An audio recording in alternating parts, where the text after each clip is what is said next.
What's up guys, Marc here. Welcome to a new anatomy lesson. Each of these mini lessons for artists cover a specific body part with the ultimate goal of helping you draw the entire human figure better. For more in-depth content, make sure you visit my QBrush store and consider joining my complete art education program, Art School for Digital Artists. If it's your first time shopping on QBrush, make sure you use my discount code to save 20% off your entire order. Also, follow me on Instagram for daily art updates. In this episode, we'll take a look at the muscles and the bones of the trunk. Let's take a look. Alright, so in today's episode, we are going to be moving from the shoulder all the way to the front of the body and look at the chest muscle and the muscle of our trunk, the muscles of our trunk, because we have a lot of muscles, making sure that everything stays in place. And while not all of them are going to be relevant to us artists, because most of them are not even going to be visible ever, it's still important if we're talking about the complete anatomy of the human. So more specifically, we're going to be focusing on this part of the anatomy. So let's zoom in and let's take a look at what we are going to be learning today. Here we go. So we are going to be looking at both the front and the back view, because a lot of those muscles, just like the obliques, they kind of wrap around the entire torso. And so to get a better view and to really have a good look at where their origins are and where they insert, it's important that we take a look at both sides. But before we even talk about the muscles, let's take a look at the bones that are going to be supporting those muscles. And actually, even before the bones, there's going to be two important pieces that are neither bones nor muscles onto which the muscles are going to attach. So let's take a look at those first. Here it is. And what we have here is kind of like this arrow shape now. And there's more than two pieces, but really there are two main components, two main parts that the muscles are going to attach onto. So the first one is the one that's the most prominent in here, and that is going to be called the linea alba, which means just white line. So this is a line of connective tissue. It's not a ligament, it's not a tendon, it's just white connective tissue made out of collagen mostly. And it runs from the xiphoid process, which is the little piece here at the bottom of the sternum, one of the three pieces of the sternum. And from here all the way down to this little ring of cartilage here, right in between the left and right hip bones, called the pubic symphysis. I just wanted to add that in here because that's where the linea alba attaches, so that's kind of important. But the other part that I was talking about are those inguinal ligaments right here. So these ligaments, well, they extend between the anterior superior iliac spine, so right here, and all the way to the pubic tubercle. So this is going to be this little bump here. Oh, and by the way, if you're wondering how the belly button fits in all of this, well, it just simply goes right through the linea alba, right there. So pretty simple. And now that this is out of the way, let's move on to the actual bones involved in today's video. So this is all stuff that we've seen in the first episode, but really quickly, we are going to be looking at the humerus right here, the sternum, the rib cage. Up from there, we are going to have our clavicles, the scapula in the back, the spine, the hip bones, of course, on both sides. And that just about covers it. So let's move on to the muscles now. All right, when it comes to the muscles, we are going to make our way from the inside out because there's a lot of layers to look at. So the first group of muscles, because I'm not going to be super detailed when it comes to all the muscles that are inside the thoracic cage, because, kind of obviously as artists, it's not something that we'll ever have to draw. It's not going to show up on the surface of the skin or anything like that. And so it's more for general knowledge. But the first one that I am going to mention here is going to be the intercostal muscles. So this is going to be a group of three different muscles. We have the subcostal muscle here, or the innermost intercostals. We have the interior intercostals and the exterior intercostals. So the role of the innermost or the subcostal muscles and the internal intercostal muscles are going to be to depress the thoracic cage, to basically push the air out. This motion. And the external intercostals, well, it's going to be the complete opposite. Their role is to elevate the rib cage, make it expand. And now really quickly, if we look at where those muscles are attached, and as I've mentioned, it's going to be found in between the ribs. And so there are attachment points, there are their origin, there are insertion points. That is going to be the superior and the inferior border of pretty much every single rib. So there we have it. Then moving on to a big flat muscle, kind of holding in everything that's in our bellies, the transversus abdominis muscle, this one right here. All right, when it comes to the origin of the transversus abdominis muscle, it's going to be a little bit complicated, but once again, this is not a muscle that is super relevant to artists, and so feel free to disregard this information, but it's out there in case you're curious. So starting from the back here, it's going to originate at the lumbodorsal fascia, which is going to be this white membrane here, this white connective tissue. And at the top here is going to also be attached to the cartilage of the 6 lower ribs. So 1, 2, 3, and then basically all of this stuff here. And at the bottom, it's also going to be connected to the iliac crest here, all the way to the front. And then from the start here of the inguinal ligament, it's also going to be connected to about 1/3 of it, the lateral third. You can see here on the inside, it's actually not connected. Now, when it comes to the insertion points, a little bit more simple, but so it's basically going to be all at the linea alba here. So that's the insertion points. But one thing that's a little bit different, a little bit tricky maybe to remember, is that this portion here, so the upper 3/4 of the transversus abdominis, that is going to be forming kind of like the back of a pocket for the abdominals. And the lower 1/4 is going to form the front of that pocket, the sheath.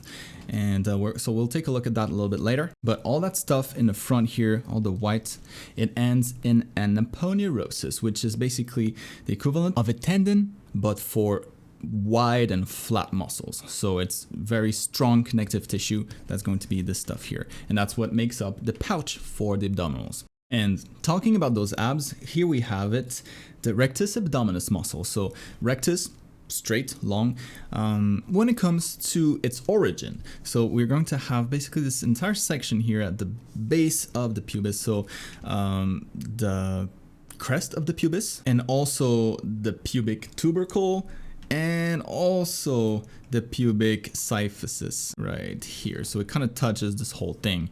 And then when it comes to its insertion points, well, that is going to be the cartilage of the 5th, 6th, and 7th ribs. So these right here. And as you can see, they are split down the center by the linea alba. And just like that, we only have 4 muscles left. So moving on to the next one, which is going to be called the internal oblique. So these muscles are going to be really good for rotation, bending, bending your torso in a bunch of directions. So very similar to the transversus abdominis muscle, the origin for the internal oblique. So in the back here, we're going to start here at the lumbodorsal fascia once again. So this portion right here.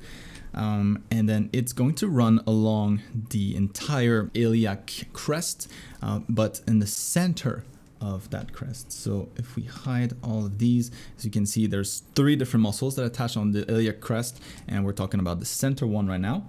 And again, just like the transversus abdominis, it also attaches to the lateral third, lateral half of the inguinal ligament. And then the insertion points are at the pubis down here along the entire linea alba, and it's also going to attach to the 3 to 4 lower ribs right here. So these ones. And as we can see in the front, it also ends in an aponeurosis and covers completely the rectus abdominis muscle, forming the front of the sheath.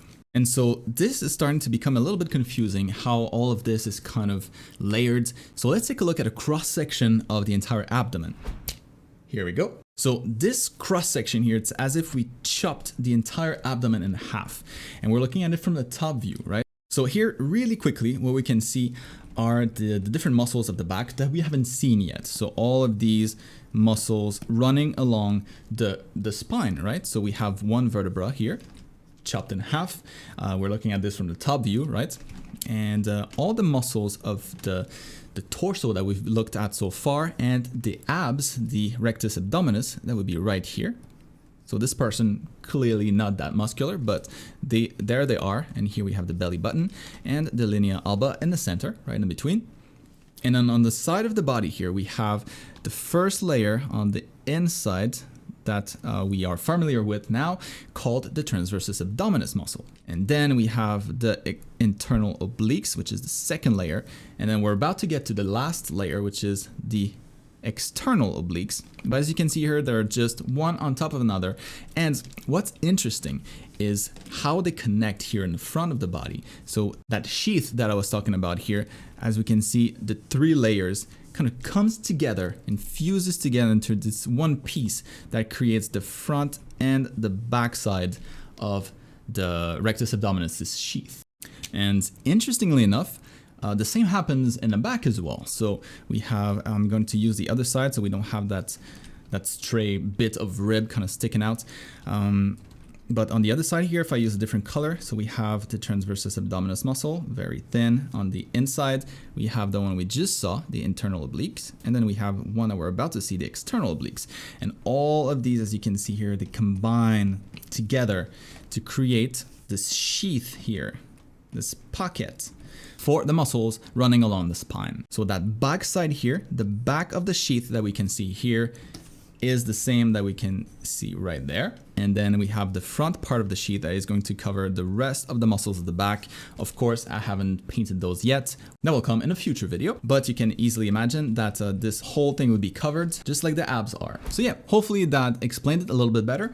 Now we can move on with the muscles that we have left. We only have 3 muscles left, and the next one is going to be the pectoralis minor. So if we move to its origin, well, we can see here that the origin of the muscle is going to be the rib 3, 4, and 5, right before the cartilage. Showing that again, we can also see that it inserts at the coracoid process of the scapula. So the little blue bit here, the little thing that's kind of sticking out. So there you have it, the pectoralis minor.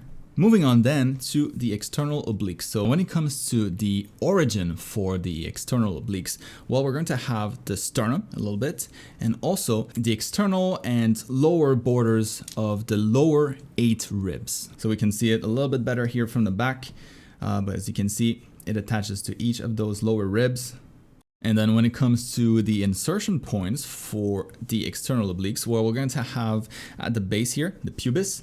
We are going to also have an attachment point at the linea alba via the aponeurosis of the abdominal muscles. So this right here. So it goes from tendon to muscle to aponeurosis. And of course, on the lower part here of the hip bones, well, basically on the entire iliac crest, that blue line here that we can see running along the entirety of it, that's where the external oblique inserts. All right, and now we can move on to the final muscle for today, which is going to be the pectoralis major.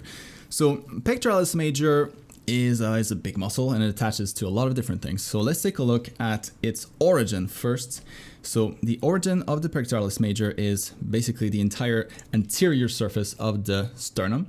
Also, the cartilage of all the true ribs. On the top here, the sternal portion of the clavicle.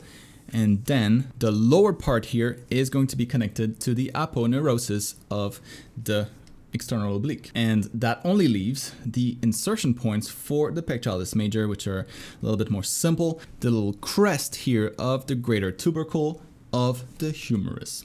So there we have it, and we can see it from the back as well a little bit. But those are all the muscles of the trunk that I wanted to cover today. And so we made some good progress, and we've learned about a lot of new muscles, I'm sure a lot of which you were not familiar with at all. So hopefully you learned a thing or two about our anatomy, and don't hesitate to save this video or to send it to friends if you think that might help them as well. If you think it was useful, give it a big thumbs up. It helps a lot. It helps to spread it to more people. Smash that subscribe button and make sure that you click the notification bell. Now, just one last thing before we end this video. This Photoshop file here that I've used for the video today is actually available for download.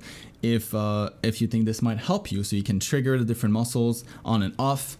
They're all in separate layer. You of course have all the guides for the origins and the insertions for all those muscles and details in case you want to print that out. So yeah, If you think that's something that's interesting, you can find a link to it in the top right corner here of the screen, and also I'll put the link down in the description below. But that is going to be it for today, guys. So thank you so much for watching. I hope that you'll be going to bed today a little bit smarter about your own anatomy, and I will see you in the next episode. Peace out.